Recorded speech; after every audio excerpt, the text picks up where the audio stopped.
Hola, ¿qué tal, queridos amigos y queridas amigas? Esta es una edición especial del programa Ventana Abierta, hoy 23 de diciembre del año 2025, a pocas horas de celebrar Navidad. Yo tengo un invitado muy especial. Estoy muy feliz de que él haya aceptado la invitación a participar y grabar esta entrevista para todos ustedes, para toda la comunidad de Ventana Abierta que nos sigue hace tanto tiempo. Tengo hoy como invitado a este caballero que ustedes ven aquí conmigo, que es Rubén Silva. Voy a leerles. Este es un texto que él escribió de autopresentación, cuando le piden a él presentarse, ¿no? Él dice que nació, en este caso hace 46 años, es en este texto, ahora son 10 años más, ¿no es cierto? Son 56, en un puerto del Perú. Soy hijo mayor, dice, viví mi infancia en una casita de madera de 2 pisos que se mecía con el viento. Fíjense ustedes esa imagen tan poética, tan linda, ¿no? Algo que me gusta también de esta biografía es que él destaca el hecho de estar siempre rodeado de mujeres y de libros. Tiene 3 hijas, una perrita que ahora dice que tiene 2 y vive rodeado de libros. Entonces hoy nos acompaña Rubén Silva. Vamos a conversar acerca de unas ediciones maravillosas que él tiene. Tengo en mis manos una de ellas que está dedicada a la literatura infantil, porque él es un experto en literatura infantil, pero también es un maravilloso traductor que he tenido la suerte, la fortuna de tener en mis manos 2 libros de traducción de 2 escritoras, y hablaremos también de estos temas, de cómo va la literatura escrita por mujeres en todas las lenguas y él en su mirada desde la traducción. Rubén, buenos días. Muy buenos días, Eliana. Muchísimas gracias por la entrevista. Que te hayas dado la molestia de venir en estos días, que es tan complicado movilizarse. Es que yo creo que siempre es importante. Estamos aquí, como ustedes pueden ver, en la librería del Fondo de Cultura Económica, que está ubicada aquí en Miraflores, en calle Berlín. Es un lugar al que siempre venimos, al que siempre frecuentamos, y hoy tenemos la dicha de que nos hayan prestado las instalaciones para entrevistar a este maravilloso autor nuestro. Rubén, cuéntanos, ¿cómo inicia tu camino en la literatura? La verdad, eso empieza muy temprano, ¿no? En mi casa no había libros, pero como tú me dijiste en una reunión pasada, la literatura no solo son libros. Mi abuela es migrante, mi abuela no era migrante, mis papás son migrantes, y la abuela hablaba en quechua, y la abuela me contaba cosas en quechua. Yo ahora no entiendo, no puedo hablar en quechua, pero en ese tiempo entendía las cosas que me contaban. El inicio es siempre, son con los cuentos, que alguien te cuenta, ¿no? De niño, ese es el inicio. Luego ya vinieron los libros. Mi primer libro era uno que se llamaba Cuentos Populares Rusos, no sé si te acuerdas. ¡Wow! Afanassiev recopiló los cuentos populares en 3 o 5 tomos, ya no me acuerdo, y esos cuentos me cambiaron la vida, porque como leíste ahí, que vivía en una casa de madera, sí, que se mecía con el viento, de derecha a izquierda. ¿De qué puerto estamos hablando? Estamos hablando del Callao. Yo nací en Bellavista. En Bellavista, Callao. Sí, yo vivía cerca del muelle, en lo que ahora se llama eufemísticamente zona periurbana, que en ese tiempo se llamaban pueblos jóvenes, pero que en verdad barriada. Yo vivía cerca del mar. Pero qué maravilla. Creo que ese contacto con el mar hace de ti el hombre que eres hoy, la sensibilidad con la que te acercas a los textos, a la traducción, a la creación, porque tú cumples todas las facetas, ¿no es cierto? Me falta ser vendedor de libros. A veces. Podemos entrenarnos aquí. A veces así, agradecer a Blanca Varela que nos ha dado este espacio. Sí, a veces me ha tocado en alguna feria vender libros, pero no, me falta talento para eso, ¿no? Sí, somos buenos comprando. Sí. Yo coincido contigo, yo soy muy buena compradora, pero soy pésima vendedora. Entonces el primer libro ese llegó, y cuando eres niño tú crees que el universo es aquello que te rodea. Yo pensaba que todos los niños vivían en casas de madera, que todos los niños tenían frente a su casa un terral sembrado de perros, todos los niños tenían que escaparse de los perros callejeros cuando iban a comprar pan. Sí, y al leer los cuentos populares rusos me di cuenta que había chozas con patas de gallina, que se movían más que por las patas de gallina, hasta que venía la heroína a lo más oscuro del bosque, le decía,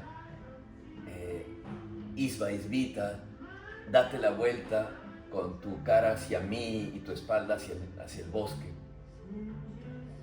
También hay chozas con patas de gallina y mi universo se abrió. Se abrió, de pronto descubriste que había algo más allá. Sí, claro, que no todos vivían en casas que se movían con el viento, sino también había gente que vivía en casas con patas de gallina o patas de gorrión, o que se cabalgaba lobos, y que había panes más blancos que la nieve. Los panes que compraba eran morenitos, tostaditos. No sabía que existían. Entonces ese primer libro, por allá con los 8 años, me abrió un universo a la literatura de libros que hasta ahora no ha parado. Así es, que tú eres un constante indagador, investigador por naturaleza, por antonomasia, diríamos. Eso es por curioso. Me encanta esa anécdota que nos cuentas, porque creo que nuestro público, que es un público muy variado, deben siempre tener presente eso, que para los niños regalarles un libro es acercarlos a un universo que van a descubrir y que nos acompaña a veces, como en el caso de Rubén, toda la vida. Y luego, ¿qué haces, Rubén? ¿Ingresas a la universidad? ¿Qué estudias, Rubén? Yo quisiera, antes de responder... Antes de ir a la universidad. Ese tránsito. Cuando no había estas pantallas, Así es. no nos quedaba de otra que divertir al niño con un libro o con una historia. O con juguetes, con carritos de madera. Ahora, somos de una generación, como ya ustedes entenderán. Ahora optamos por lo más fácil, ¿no? Le damos la pantalla y no sabemos cuán trágico es que un niño pequeño empiece con pantallas. Porque le rompemos toda la ilusión. Más que eso, tú como especialista en educación sabes que se provoca un daño neurológico con las estimulaciones de las pantallas. Sobreestimulación. Porque los niños pasan demasiadas horas. Y es más, hoy día una mamá que tiene un niño de 2 años le da el celular para que se entretenga. Primero fue el televisor, ¿no? Así sentabas al niño frente a la pantalla. Así Entonces, es. La aparición de las pantallas, por más que los optimistas digan que nos está cambiando la forma de cognición y la forma de leer, que ahora solo leemos WhatsApps o publicaciones de Facebook que son chiquitas, o publicaciones de Instagram, por más que los optimistas digan que es un nuevo modo de leer, ya las investigaciones dicen que es un peor modo de leer. No es que está bien. Daño. Matamos la imaginación, matamos las neuronas, porque precisamente las neuronas se despiertan y se desarrollan cuando estimulamos la lectura. Y nos perdemos el hecho de socializar con los niños, darles nuestro tiempo. Poner al niño al regazo y leerles o contarle una historia es compartir o jugar con ellos. Ahora toma el celular. Así es verdad, le rompemos la magia. Sí, rompemos la conexión que hay. Los países europeos están prohibiendo las pantallas, sí. Los chinos ya lo prohibieron hace tiempo. Así es, o sea que creo que deberíamos seguir esos modelos, ¿no? Sí. Muchos países han decretado ya que está prohibido el uso de los celulares, de las tablets y las computadoras en horas determinadas de clase. Sí, eso está muy bien. Hay un neurocientífico, Michel Desbourguet, que dice que pareciera que esto ya es insalvable, pero esperemos que no sea así. Sí. Tengamos esperanza, por favor. Volviendo a lo que sigue, después de leer ese libro, yo leía todo lo que cayera en mis manos. Eso despertó la curiosidad de saber qué más había, ¿no? Porque si este libro me abrió las puertas a que hay otras cosas, hay princesas que van en busca de sus amados, brujas que duermen colgadas del techo. Debe haber otras cosas. Y leí la Ilíada y la Odisea, la Divina Comedia, y yo no creía esas cosas. Pensaba que los dioses existían y que iban a aparecer en cualquier momento. Y que el infierno era así de cruento como lo cuenta Dante. Claro. Y de ahí no paré pero nunca pensé que me iba a dedicar a la literatura. La literatura para mí era una pasión. Yo quería ser carpintero porque en mi circuito ir a la universidad pues, no estaba mapeado. Iba a postular a un instituto que se llama Senati, claro, pero ese año suspendieron el examen. Entonces mi papá, para no verme ocioso, porque leer en mi época no tenía tanta buena fama, exacto. Entonces mi mamá me veía como echado que en mi estás sillón con perdiendo un el libro. tiempo. Me decía, oye, ¿qué haces aquí? Venga, ¿qué haces ocioseando? Entonces me dijo, no, pues, habrá que hacer algo, y me metió a una pre. Lo típico de nuestra época, todos hemos pasado por la pre. Y me tocaba, dije, ¿qué voy a estudiar? Estudiaré, soy bueno en letras, estudiaré para ser profesor de lenguaje. Yo, perdona, pero odiaba el curso de lenguaje en mi colegio, entonces decidí vengarme siendo profesor. Claro, me parece una linda venganza. Y estudié, me inscribí en la Villarreal, ingresé a la pre, conocí ahí una chica que me gustaba mucho y esta chica me dice, oye, yo voy a postular a Derecho en la Católica. Y yo, ¿la Católica? ¿Qué será la Católica? Y me prestó su prospecto y fui a conocer con ella la universidad, y la universidad me pareció maravillosa, alucinante, porque tenía un edificio gigante de biblioteca. Y me inscribí a la Católica.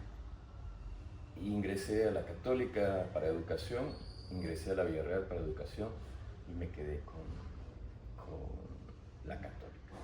Ahí empezó mi camino a la voracidad, porque la biblioteca, una de las cosas más maravillosas que tiene la Universidad Católica es la biblioteca. La biblioteca, es que es una maravilla. Y ahí empezó mi voracidad en leer desordenadamente, es decir, he leído cosas que sin método, porque mi formación como lector no fue buena, ¿no? Ni como lector ni como estudiante. La verdad no he sido buen estudiante nunca. ¡Qué maravilla! Es decir, los papás que tienen hijos que no son buenos estudiantes, no se preocupen. Tan mal estudiante, me iban pésimo en la Facultad de Educación. Tan mal me iba que al cuarto año decidí irme. Me fui porque mis notas eran pésimas. Me fui a estudiar lingüística y literatura al frente, en la Facultad de Letras. Claro, letras. Sí. Y ahí empezó mi vida, ¿no? Cuando llegó el quinto año, no le dije nada a mi papá. Yo empecé a pagar la universidad, porque en esa época era fácil pagar la universidad, era más barata que ahora. Exacto. Además, yo era lo que se llama profesor de tiempo parcial, entonces la boleta me la partían en dos, además de pagarme. Yo tuve mucha suerte, la verdad. Y ahí empezó mi amor por la curiosidad por libros. He leído cosas que... He leído los provenzales, apenas llegaban las novedades. Éramos 3 personas que no sé tenían la lista, claro, yo me acuerdo de las tarjetitas dentro de los libros. Tenía quién había sacado. Sí, éramos 3 los que se leían todas las novedades. Un poeta de los 90 que se llama Javier Echarri, mi amigo Alfredo Villar, que ahora es curador de arte, wow, y novelista, que fue publicado por el Fondo también. Y yo éramos los que sacábamos las novedades, apenas llegaban, porque había una vitrina grande con las novedades recién llegadas. Entonces, ahí leía todo lo que llegaba. Y así fue, yo creía que iba a ser profesor. Empecé a enseñar en la universidad primero y luego en colegios, en academias, y soporté como maestro de colegio poco tiempo, la verdad, unos 5 años creo, porque en verdad es difícil ser maestro. Yo admiro la labor de los buenos maestros, porque a mí me costaba mucho preparar mis clases, ¿no? Sí. Había que ser divertido, entretenido y sustancioso. Exacto. a veces puede Se ser... nos pide muchísimo. Sí, a veces puede ser profesores. divertida, pero no hay sustancia, entonces Exacto. es difícil. Es muy complejo. Y mucho Y tenemos trabajo. un público que nos sigue de muchos maestros y maestras. No, es la labor admirable de los buenos maestros. Así es. Yo no pude, yo fui un desertor. Pero de alguna manera tú sigues vinculado a la educación, porque siempre estás dictando talleres, siempre estás dictando cursos, tienes un gran trabajo motivador en la lectura con maestros y maestras en todo el país. Como dije, yo quería vengarme de mis maestros de lenguaje y literatura y lo que hice fue al final dedicarme primero a la educación y luego seguir en la educación fuera de las aulas, ¿no? Y ahora me toca visitar colegios como autor. Exacto. Voy a conversar con los niños sobre los libros que han leído y para eso también me he preparado. Me he preparado para para llegar al público infantil. Que no es nada fácil. No es nada fácil. Así es, el público infantil es un público muy exigente. Luego de la universidad me dediqué al periodismo un tiempo en el diario Expreso. Para mí era maravilloso, llegaba a las 4 de la tarde y me iba a las 10 de la noche solito, con un teléfono liberado para llamadas internacionales, con internet gratis. Y ahí termina esa parte y me llaman de una editorial colombiana para hacer textos escolares. En ese tiempo yo pensaba que, bueno, hay que aceptar lo que venga. Yo me subía a cualquier tren siempre que fuera interesante. Y en la editorial, como era nueva, hacía textos escolares, luego empezaron a publicar en Perú. Yo fui el primer editor de esa editorial aquí en Perú. Y me tocó publicar lo que más se vendía, lo que más tenía potencial. Y lo que más tenía potencial era la literatura infantil. Entonces, me formé como editor en libros infantiles y así empezó mi carrera de editor. Luego, como editor, tú sabes que lees muchas cosas. Muchísimo, y descartas mucho también. Sí, y conoces a personas interesantes. Exacto, ¿no? Descubres, ¿no? Yo conocí a muchos autores. Tuve la dicha de conocer a gente que sabía mucho de literatura infantil: Yolanda Reyes, Ana María Machado, Ligia Boyunga, Marina Colasanti, que es una escritora que falleció hace poco, el año pasado. He conocido a personas maravillosas, ¿no? Y eso de alguna manera te nutre. Así es. Porque ellos también te hablan de sus pasiones, de sus libros, y me hicieron conocer muchas otras cosas. Y de ahí no he parado. ¿Cómo ingresas a la traducción literaria? Coméntanos un poco esos 2 libros que tienes en traducción, que yo hoy por la prisa no los he traído, pero los tenía así todos marcaditos. Pero ha sido para mí un descubrimiento maravilloso estas 2 autoras. Muy temprano, en la universidad, yo colaboraba con el doctor Ricardo Silva Santisteban. Él tenía una colección que se llamaba El Manantial Oculto. Sí. Claro que sí. Y otra colección que se llamaba Obras Esenciales. Entonces, yo sabía francés en esa época ya. Tenía 24 años, creo. Y lo ayudaba a corregir los textos en francés. Me acuerdo que lo ayudé a editar uno de sus libros más importantes, que se llama Mallarmé en castellano. 3 tomos gigantescos con la traducción de su poesía y su prosa. Y él me dice: oye, Rubén, oiga Rubén, porque él siempre me decía de usted. Sí. Sí, él siempre. Oiga Rubén, ¿y no se anima a traducir a algún libro? Y empecé con un librito que se llama Bestiario, de Guillaume Apollinaire. Es un libro con grabados que parece un álbum. ¡Qué maravilla! ¿Libro-álbum? Sí, parece un libro-álbum. Son unas casi cuartetas, algunos son quintetos, de animalitos, que está emparentado con los emblemas del medioevo, y los grabados de Dufy son impresionantes. Entonces empecé con ese libro.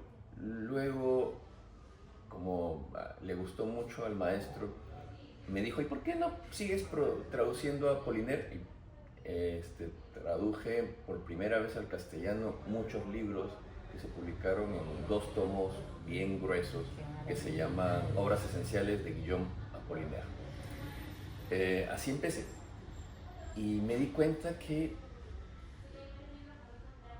de ahí mi cabeza siempre está pensando cómo sonará en español esto que estoy leyendo en otros idiomas. Y luego de eso publiqué una obra de teatro que se llama Atahualpa, que se publicó en francés por Nicanor de la Vega de Vergalo. Luego traduje El Principito, a pesar de que está muy traducido. Exacto. Cuando uno traduce se pregunta, ¿vale la pena traducir? ¿Qué vas a aportar tú de nuevo a la traducción? Si la respuesta es no, mejor no traducir.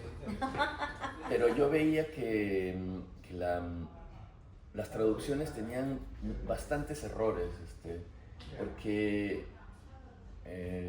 a veces uno sigue con la tradición y respeta las antiguas traducciones. Yo soy muy respetuoso, entonces... Es que yo creo que hay que serlo, ¿no? Entonces traduje corrigiendo errores para mí, ¿no? Por ejemplo, el mouton es una palabra en francés que se usa para el genérico de estos animales, que son las ovejas, los carneros, los corderos, los borregos. Entonces, cuando dice dibújame un cordero, yo creo que ahí hay algo que está mal, porque el aviador dibuja un cordero y el Principito le dice, oye, pero eso está demasiado viejo. Y un cordero jamás puede ser viejo. El cordero, cuando envejece, se convierte o en oveja o en carnero. Entonces, corregí eso y corregí muchas otras cosas, ¿no? Por ejemplo, lo esencial es invisible a los ojos. Y en castellano así no se construye la frase. Lo esencial es invisible para los ojos. Y después, siempre que estoy leyendo algo, quiero saber cómo sonaría en castellano. Y así nació mi interés por traducir. Qué maravilla. Y a veces traduzco por placer, no tengo la intención de publicarlo. Ya si sale publicado es otro asunto. Qué maravilla. ¿Cómo llegas a esta escritura japonesa? Porque me ha encantado esa edición que tienes en traducción, que además está con notas, con un aporte tuyo, que me parece que hace muy comprensible a esta escritora que va a escribir en comienzos del siglo XX, ¿verdad? Es curioso, yo estaba en una seca de creatividad, y lo primero que hice fue, voy a leer. ¿Qué voy a leer? Voy a leer cosas que no he leído nunca. Me puse a leer haikus, sobre todo a un poeta que se llama Masao Kashiki. Y yo soy obsesivo, ¿no? Me conseguí todos los libros que podía, en todas las lenguas que puedo leer de Masao Kashiki, porque yo no sé japonés. Entonces, ¿cuál es la manera de saber más o menos a qué suena o a qué cosa llegar al sentido? Pues me tocó conformarme con leer en todas las lenguas que puedo leer a Masao Kashiki. Entonces me dediqué a leer poesía japonesa. Me compré, como te digo, obsesivamente, me compré el Manyoshu en inglés, en italiano, en todas las lenguas que puedo leer. Y una antología que se llama El pájaro y la flor de Rubio, un japonólogo muy importante. Encontré como último poema, un poema de una señora que se llamaba Akiko Yosano. Dije, uy, qué esplendente este poema. Era un tanka yo ya sabía que era un tanka porque el tanka es una forma poética muy antigua, que tiene más de 1000 años de antigüedad. Y fui investigando más. La cita de Rubio decía que ese poema estaba extraído de un libro que se llamaba Midaregami. Midaregami quiere decir pelo revuelto, pelo desordenado. Revuelto. Sí, me encanta ese título. Entonces busqué más y me topé con una traducción de Kenneth Roxett al inglés. Después vi que había una edición en francés que aquí no llegaba. Sí. La compré, luego compré una edición en inglés y otra edición en inglés, una más en inglés, otra en italiano, otra en catalán, en portugués. ¡Qué maravilla! Ese es un trabajo de investigación maravilloso. Es ansiedad y obsesivo, ¿no? Establecer esos puntos de comparación entre una traducción y la otra. Y también me compré libros de japonés, ¿no? Para entender cómo funcionaba el japonés, porque hay que ser un poquito respetuoso. Así es. Y leí críticas sobre Akiko Yosano, no con el afán de traducir, con el afán de entender, de llegar a qué más o menos quería decir Akiko con sus tankas. Y de pronto me vi traduciendo para poder entender lo que decía. Junté 14, 20, y un día le digo a mi querido editor Armando Alzamora: Armando, ¿y si publicamos Akiko? Me dice: a ver, mándame. Le mandé una muestra y me dijo que sí, le parecía maravilloso. Es que es maravillosa. Consigan, googleen. Y aquí publicamos el libro Pelo Akiko Revuelto. Yosano. Pelo Revuelto de Akiko Yosano. Les va a fascinar. Es un libro que yo, desde mi perspectiva de lectora, de escritora, creo que tiene muchos ecos. Conversaba con Rubén fuera de cámaras, cómo es que a veces siento yo que las mujeres desde todos los siglos, desde todas las épocas, ¿no? Estamos como conectadas, como ese tejido ancestral que vamos tejiendo a lo largo de los siglos entre mujeres, porque si ustedes leen Pelo Revuelto van a encontrar ecos de la poesía de Blanca Varela, de la poesía de Elvira Ordóñez, de la poesía de Carmen Luz Bejarano, de Carmen Ollé. Entonces hay, no sé, me he sentido tan acompañada con ese libro, y te agradezco que gracias a ti puedo conocer esa poesía, porque yo realmente desconocía a esta escritora japonesa maravillosa. No, es que recién se ha vuelto de moda. Imagínate Yo creo que desde que Han Kang gana el premio Nobel, ¿no? Esta escritora surcoreana, desde ahí como que todo el mundo, todo el planeta ha mirado hacia esta poesía, ¿no? Surcoreana, japonesa, china, ¿no? Como que nos ha interesado esa parte del mundo que yo creo que hasta hace, no sé, unos 15, 20 años atrás, como que, no sé, más allá de Lee Tai-po, ¿no? Que yo lo he leído en la universidad, creo que no conocíamos, ¿no? Y de Pillow Book, que es el libro de la almohada, la primera escritora japonesa, creo que de ahí no salíamos, ¿no? No sé. El interés por Oriente viene desde el modernismo, ¿no? Rubén Darío, Tablada, el Japón era visto como lo exótico. Exacto.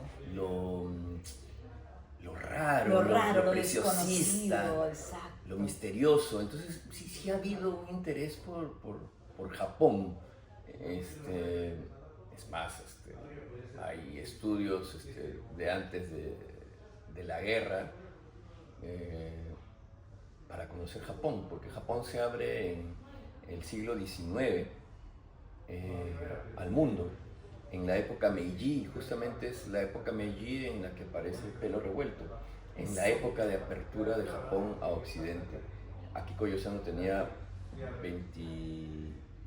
23 años. 23 años cuando publica el primer libro. Cuando publica en 1901 Pelo Revuelto. Y rompe con lo establecido, eso me encanta.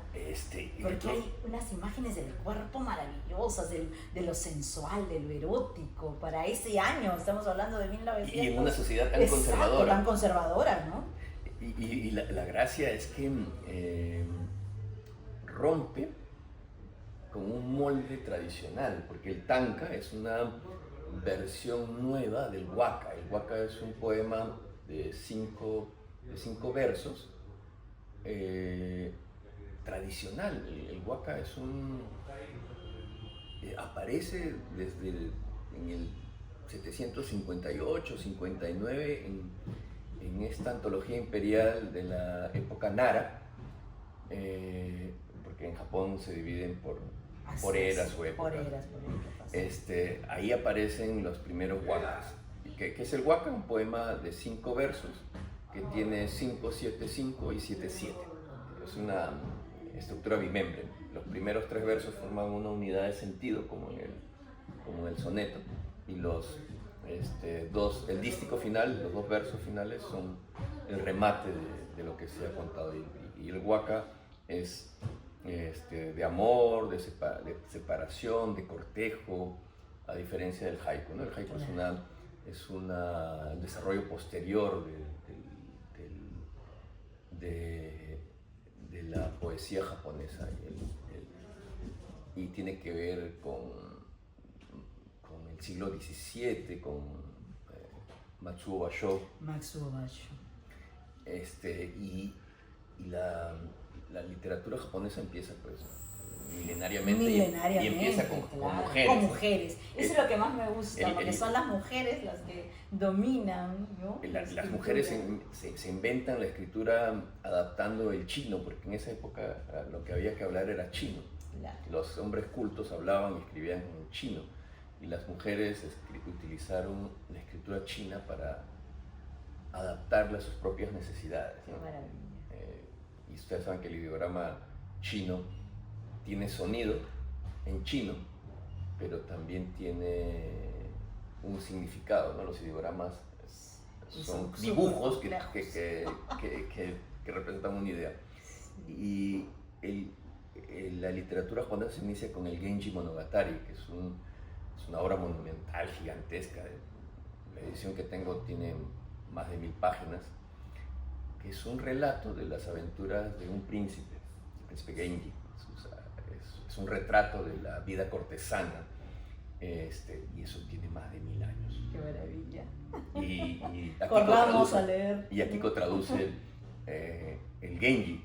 ¿Y por qué digo traduce? Porque para leer el Genji ni siquiera los japoneses con mediana educación podrían leerlo, porque el japonés es muy antiguo. Hay mucha distancia entre el japonés actual y el japonés antiguo. Claro. Nosotros a duras penas podemos leer el Cid, el poema del Cid. Así es, a duras penas. Pero la distancia entre el japonés contemporáneo y el japonés del Genji es aún más. Claro, aún más grande. Sí. Claro que sí. Ay, Rubén, qué maravilla hablar de todos estos temas. ¿Cómo miras tú, desde tu perspectiva de autor, de editor, de especialista en literatura, la literatura escrita por mujeres en el Perú? Es un tema difícil, ¿no? Porque yo veo que está surgiendo con mucha fuerza el interés por los rescates, por publicar, y eso me parece bueno, porque Akiko, además de poeta, era una persona que tenía muchas ideas muy interesantes sobre el papel de la mujer, ¿no? En uno de sus ensayos, porque la señora no solo escribía poesía, era maestra, escribía en periódicos, escribía ensayos, traductora, tiene unas reflexiones sobre el papel de la mujer. Ella dice que ya es hora, en 1906, ya es hora de que las mujeres escriban su propio guión. Exacto, miren en la época, año 1906, y Akiko está diciendo esto, ya es hora de que las mujeres escribamos nuestro propio guión. Fíjense ustedes eso. Porque por mucho tiempo, dice, hemos leído lo que los hombres escribían sobre los personajes femeninos. Dice, ya es hora de que las mujeres escriban, no solo para mujeres, sino para hombres, los personajes femeninos. Hay que escribir. Entonces eso me parece maravilloso. A mí también, me encanta. Y es maravilloso porque nos da la posibilidad de conocer lo que las propias mujeres saben de sí mismas, ¿no? Así es, de la manera en la que se siente, Sí. ¿no? Las emociones que son totalmente válidas y a veces distintas de los varones, ¿no? Entonces creo que ese mismo esquema se puede traspolar a la literatura peruana escrita por mujeres. Creo que es el momento de rescatar a tan maravillosas escritoras. Tenemos muchas escritoras, ¿no? Las tiene Larriba de Llona, ha sido un rescate, pero hay muchas escritoras más que están, pienso por ejemplo en Catita Recabarren, que no hay una edición de su poesía, ¿no? Que la gente joven ya no la puede leer porque claro, son ediciones que fueron de corto tiraje, que ya no se han vuelto a reimprimir y que creo que podríamos tranquilamente rescatar a estas escritoras, porque en el Perú las mujeres han escrito desde siempre, pero claro, es el machismo en el que vivimos el que nos tiene opacadas, rezagadas, ¿no? Y hemos sido como condenadas, ¿no? A estar en un rincón o a estar en la cocina, ¿no? Y no hemos salido a la luz, y creo que este es el siglo en el que las mujeres tendrán, ¿no? Otra vez la oportunidad, y sobre todo a las chicas jóvenes que nos siguen, ¿no? Siempre le digo eso a mis estudiantes, tanto varones como mujeres, ¿no? Que este es el siglo en el que debemos ser fraternos y fraternas, ¿no? Que estamos aquí no para hacer diferencias, sino para hacer la fuerza común, ¿no? Que mientras más leamos, mientras más sepamos de nuestra cultura, de nuestra literatura, más enriquecidos vamos a ser y tendremos más opciones de enseñar, porque nadie puede enseñar lo que no conoce, ¿no? Sí, es que es ilógico. Yo ¿por qué me interesan los personajes femeninos? ¿A quién no le va a interesar conocer de voz propia a las mujeres? Yo soy hombre y necesito conocer directamente lo que piensa una mujer. ¿Por qué? Porque yo soy un hombre escrito por mujeres. ¿Qué quiere decir eso? Quiere decir que en mi casa tenía una mamá de carácter fuerte, tengo 2 hermanas, tengo una esposa y 3 hijas y dos perritas. Vivo rodeado de feminidad. Sí, vivo rodeado de feminidad. Entonces mi interés y mi curiosidad siempre es por querer entender, ¿no? Y qué mejor que leer aquello que las mujeres escriban. Por eso me fascinó leer a Kiko Lozano, me fascinó leer a Antonia Pozzi, que es la escritora italiana, la última poeta que traduje, una poeta italiana también de inicios del siglo XX.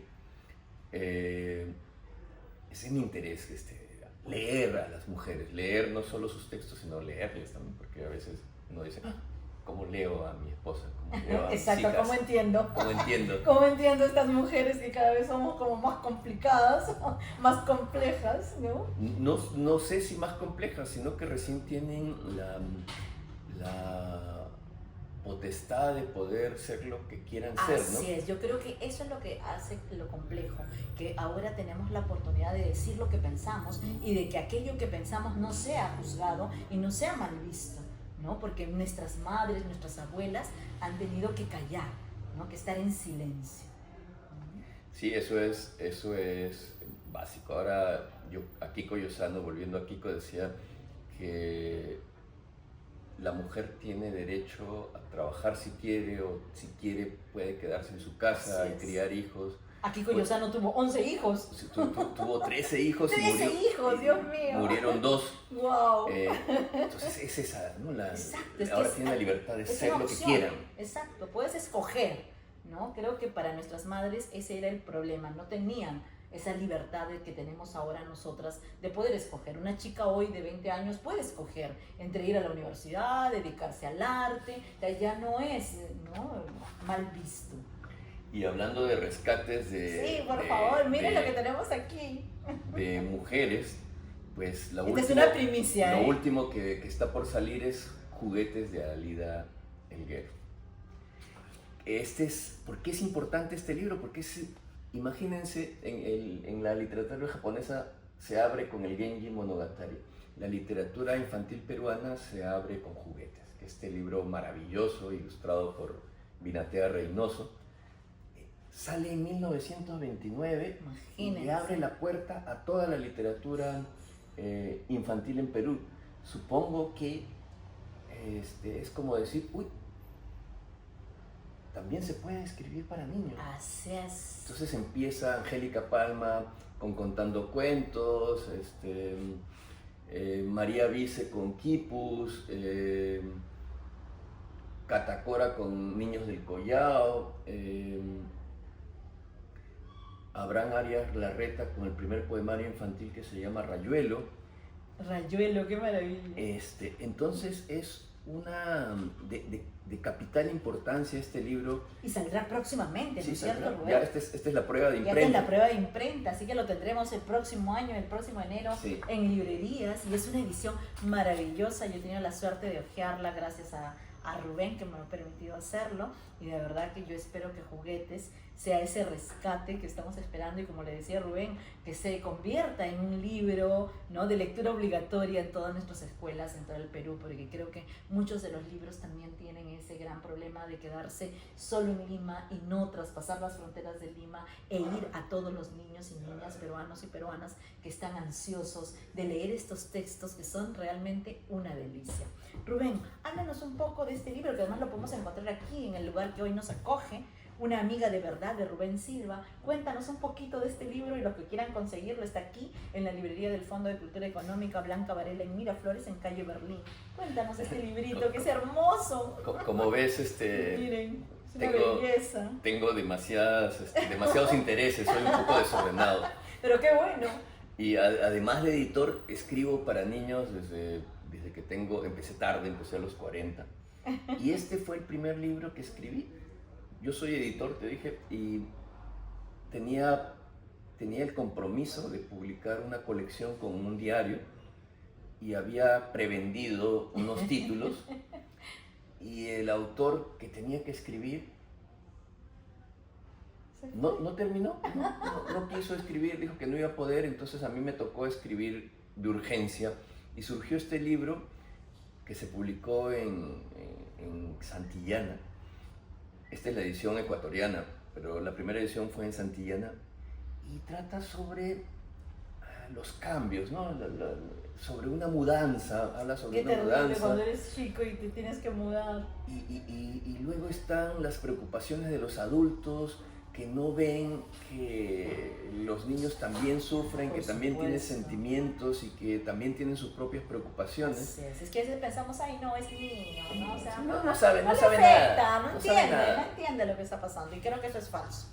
Y Fernanda está en este nuevo sitio que no le gusta, porque además ha dejado a sus amigos en su antigua escuela, ha tenido que dejar a su perro Rufo. Ay, qué tristeza.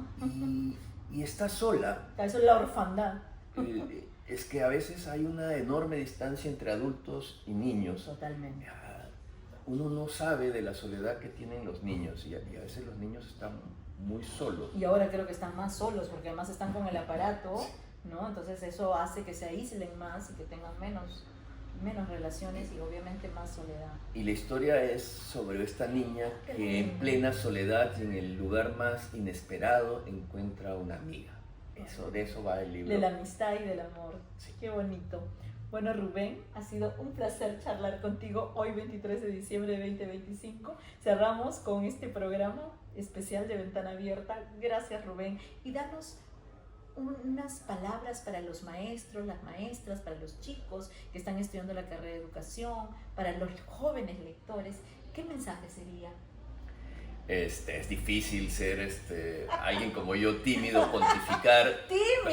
Pontificar sobre algo, ¿no? Yo reitero como dije al inicio, mi admiración para aquellas personas que se van a dedicar a este oficio tan duro, difícil y complejo, ¿no? Pero al mismo tiempo también apasionante.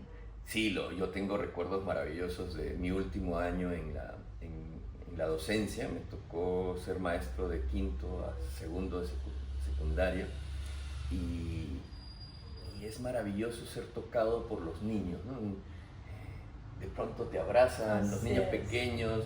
Tú eres su ídolo. Y te invitan a jugar con ellos. Entonces yo solo reitero mis felicitaciones a aquellos maestros que viven para su tarea, su arte, su profesión. Y yo quisiera que recuerden lo que decía Daniel Penacre en su libro Chagrin d'école, Mal de escuela, creo que se llama. Él hablaba de que el maestro tiene que estar en tiempo presente, porque el aula es eso. Él dice que, perdónenme por mencionar el amor, pero el amor tiene que estar en este oficio. Es el amor del tiempo presente, el aquí y el ahora del aula. Es darse todo ahí en el aula y olvidarse de todo. De las Una vez que cierras la puerta, tu universo son esos niños, esos adolescentes, esos jóvenes que están ahí ávidos de aprender. Gracias por ese mensaje. Gracias, Rubén, por este tiempo en este día especial para todos nosotros. Feliz Navidad para todos. Nos vemos pronto en una próxima emisión. Chao, chao.